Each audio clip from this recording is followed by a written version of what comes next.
Hello everyone, আসসালামু আলাইকুম। Welcome back to my channel. বরাবরের মতো আজকে নতুন আরেকটি ভিডিও নিয়ে আপনাদের সামনে হাজির হলাম। বন্ধুরা, আমরা যদি আমাদের মোবাইলে ওপেন করি তাহলে কিন্তু অ্যাড চলে আসে। আমরা যে কোনো অ্যাপসে প্রবেশ করলেও অ্যাড চলে আসে। আমরা যদি কোনো ব্রাউজারে প্রবেশ করি তাও আমাদের মোবাইলে অ্যাড চলে আসে। এইসব বিরক্তিকর অ্যাড কিন্তু আমাদের খুবই যন্ত্রণা দেয়।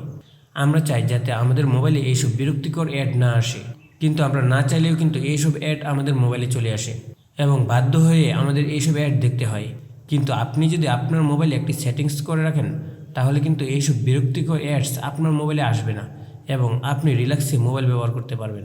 কীভাবে আপনারা সেটিংসটি করবেন এবং এইসব বিরক্তিকর অ্যাড আসা থেকে মুক্তি পাবেন তার সব কিছু আমি আপনাদের দেখিয়ে দেবো আমার আজকের এই ভিডিওর মাধ্যমে। সো আজকের ভিডিওটি আপনাদের জন্য হতে চলেছে খুবই গুরুত্বপূর্ণ, তাই ভিডিওটি না টেনে সম্পূর্ণ ভিডিওটি দেখুন। আর আপনি যদি আমার চ্যানেলে নতুন হয়ে থাকেন আর নিয়মিত এরকম নতুন নতুন টিপস অ্যান্ড ট্রিক্স সহ বিভিন্ন ধরনের ইনফরমেটিভ ভিডিও সবার আগে পেতে চান তাহলে আমার চ্যানেলটি সাবস্ক্রাইব করে রাখুন এবং পাশে থাকা বেল বাটনটি বাজিয়ে দিন। তো চলুন কথা না বাড়িয়ে শুরু করা যাক।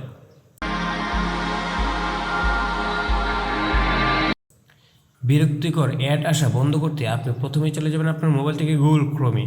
আমি আমার মোবাইল থেকে গুগল ক্রোমে প্রবেশ করছি। গুগল ক্রোমে প্রবেশ করার পর আপনার উপর থেকে থ্রি ডট যে অপশনটি আছে এই অপশনটির উপর একটা ক্লিক করে দেবেন।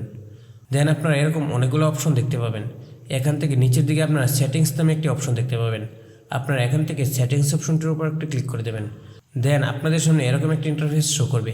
এখান থেকে আপনারা প্রাইভেসি অ্যান্ড সিকিউরিটি নামক একটি অপশন দেখতে পাবেন। আপনারা এখান থেকে প্রাইভেসি অ্যান্ড সিকিউরিটি অপশনটির উপর একটি ক্লিক করে দেবেন। দেন আপনাদের সামনে এরকম আরেকটি ইন্টারফেস শো করবে। এখান থেকে আপনারা অ্যাডস প্রাইভেসি নামক একটি অপশন দেখতে পাবেন। আপনারা এখান থেকে অ্যাডস প্রাইভেসি অপশনটির উপর একটি ক্লিক করে দেবেন। দেন আপনাদের সামনে এরকম আরেকটি ইন্টারফেস শো করবে। এখান থেকে আপনারা সবার উপরে দেখতে পাচ্ছেন অ্যাড টপিক্স। আপনারা এখান থেকে অ্যাড টপিক্স অপশনটির উপর একটি ক্লিক করে দেবেন। দেন আপনাদের মোবাইলে যদি অ্যাড টপিক্স অপশনটি অন করা থাকে আপনারা এখান থেকে অ্যাড টপিক্স অপশনটি অফ করে দেবেন। আমি এখান থেকে অ্যাড টপিক্স অপশনটি অফ করে দিচ্ছি। দেন আপনারা ব্যাগে চলে আসবেন। এখন আপনারা দ্বিতীয় নম্বরে দেখতে পাবেন সাইট সাজেস্টেড অ্যাডস। আপনারা এখান থেকে সাইট সাজেস্টেড অ্যাডস অপশনটির উপর একটি ক্লিক করে দেবেন। দেন আপনারা উপরের দিকে দেখতে পাবেন সাইট সাজেস্টেড অ্যাডস অপশনটি অন করা আছে। আপনারা এখান থেকে সাইট সাজেস্টেড অ্যাডস অপশনটি অফ করে দেবেন। আমি এখান থেকে অপশনটি অফ করে দিচ্ছি। দেন আপনারা আবার ব্যাগে চলে আসবেন এবং আপনারা নিচের দিকে দেখতে পাবেন অ্যাড মেজারমেন্টস। আপনারা এখান থেকে অ্যাড মেজারমেন্টস অপশনটির উপর একটি ক্লিক করে দেবেন। এখানেও আপনারা দেখতে পাবেন অ্যাড মেজারমেন্ট অপশনটি অন করা আছে। আপনারা এখান থেকে অ্যাড মেজারমেন্ট অপশনটিও অফ করে দেবেন। আমি এখান থেকে অ্যাড মেজারমেন্ট অপশনটি অফ করে দিচ্ছি। এই সেটিংসগুলো আপনার মোবাইলে করা হয়ে গেলে আপনারা এখান থেকে বের হয়ে চলে আসবেন। আমি এখান থেকে বের হয়ে চলে আসলাম। এখন কিন্তু আপনার মোবাইলে আগের মতো এত বিরক্তিকর অ্যাড আসবে না। এভাবে যদি আপনারা এই তিনটি সেটিংস করে নেন তাহলে কিন্তু আপনার মোবাইলে আগের মতো এত অ্যাড আসবে না এবং এইসব বিরক্তিকর অ্যাড থেকে আপনারা মুক্তি পাবেন। আশা করি ভিডিওটি আপনাদের কাছে ভালো লেগেছে।